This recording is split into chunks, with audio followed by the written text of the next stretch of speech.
Hey guys, I'm here with a Kia Soul. It's a little car.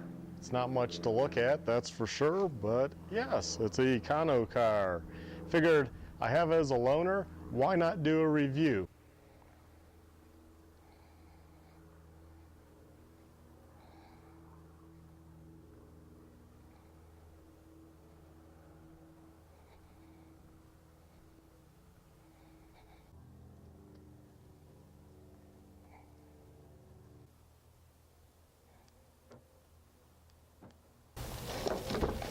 So let's start this bad boy up.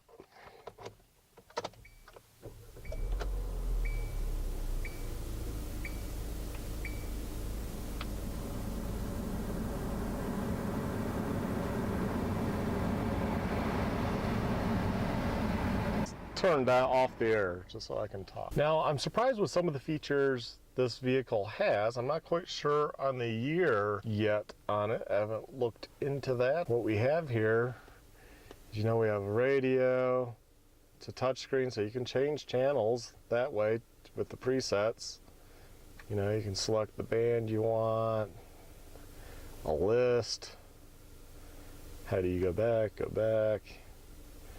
Menu. Various information, I guess. Sound settings.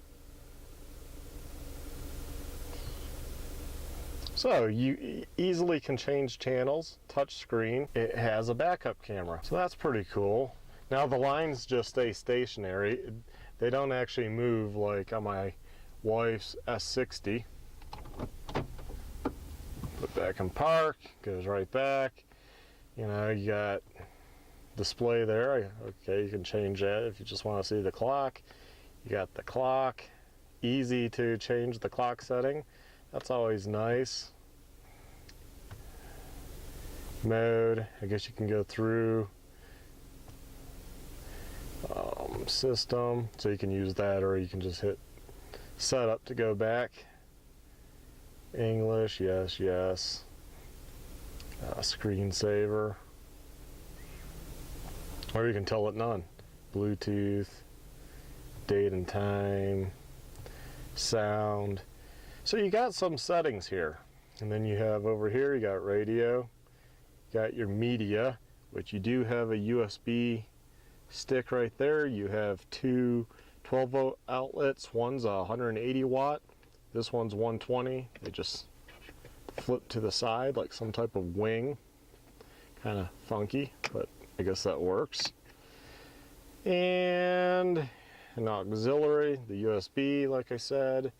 And you also can connect to your phone real quick with a push of a button. It's looking for something somebody else had. I'll just say close. Your volume button is this cute little knob right here. Or you can push it to turn it off. You got your seek, your track. You can fine tune, which is nice. You can also press, you know, the track to find the channel you want. It also looks like you can use this to control the file on your USB, so that's good. We'll just turn it off. There's the shifter. It's hard to see because of the sun. There we go. So park, reverse, neutral, drive, and you have to push the button, pretty standard. Slap it over, and then you can manually up and down. Back to park. You get two cup holders. And let's see what's in the armrest. There we go. Yeah, somebody's garbage. Is there anything down there? On this model, no, but it looks like on other models there might be something there. This is what the dash looks like. And zoom in. You can see the range. This vehicle has 20,542 miles. 69. Must be outside because it's like 100 in here, but trying to keep the air down off so I can talk. On the steering wheel, we got the drive mode, we got trip, and we got reset. Now drive mode, there's 3 different modes. You have econo mode, which is there. Take that off, nothing's displayed, that's your normal driving mode. Then you press it again. Oops. So you press it again, and then the sport, which for some reason lights up way over there. So it's kind of weird. Econo in that corner, normal nothing, sport that. I just leave it on sport. To tell you the truth, they all suck. This car has no guts. Looks like your phone stuff is right here. Hang up, call, voice to talk. Mode, just changes stuff over there, pressing the mode. XM, so there is XM. No CD player, of course, because, well, modern times. Yeah, everyone uses USB. So if you have CDs, not a car for you. So you got your volume, you got your up and down. Nope. Middle button does nothing. Nope. So your cruise. And that's pretty standard. Now one thing is weird, the traction control hides. The button's like over here. And when you press that, in the bottom corner there, and I got cruise on because I hit the cruise control, but you can see where that lights up. And so here we'll turn it off.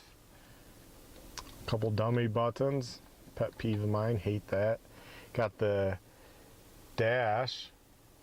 You can dim it all the way down or all the way up. Apparently, they just use lines and O's. Simple, I guess. Effective. You got your auto for your, so off, lights on, or parking lights, headlights, auto. I don't know why you just wouldn't leave them there. And then high beam, lights up there.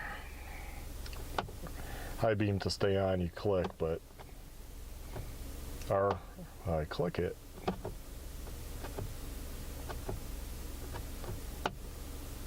I don't know, I push it and it doesn't do anything. Don't know.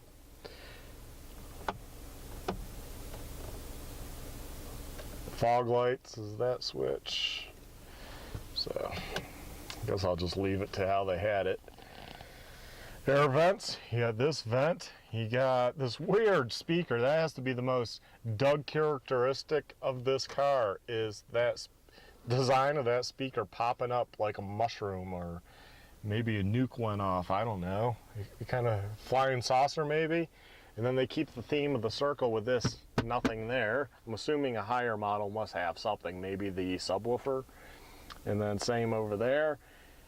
These are just pretty standard. You can't actually completely close those, just direct the air. That's kind of a bummer. Yeah, you can't close that. Ah, here we go. You can close it down there for those ones. These ones you can't close at all, and you can close the passenger side. There's what the door looks like, the handle, the lock. Pretty basic. Speaker in the door there. Says Soul on the floor mat. The pedal, this thing's noisy inside. They really need to clean it. This is a rental car from Enterprise.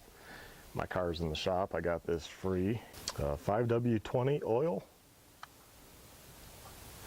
Looks like it has a dipstick for the oil. Windshield washer reservoir fill. The battery, fuses, air filter. Yeah, pretty basic. Guys, that has to be the hardest hood to put down with one hand ever. Man, let's check out the back. For a lot of people, this is kind of important for kids. I'm 5'11", I fit in here.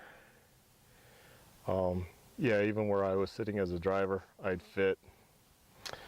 Booster seat fits fine. Does have a center 2 cup holder.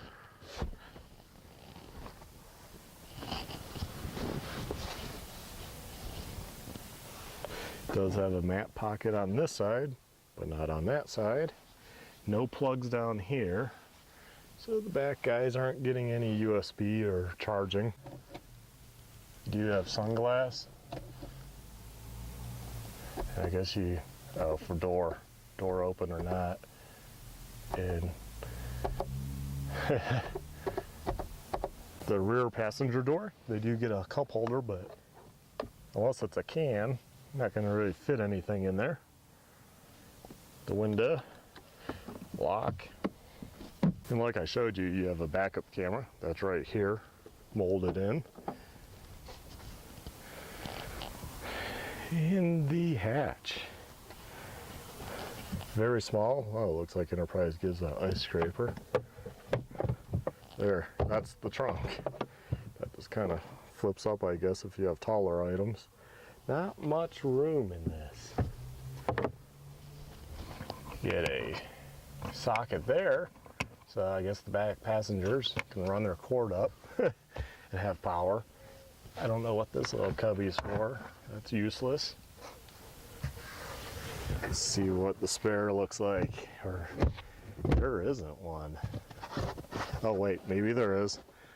So under this foam is a spare.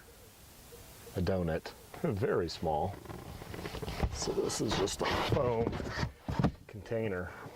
But you could fit a lot of extra stuff around that, like jumper cables, not take up this room.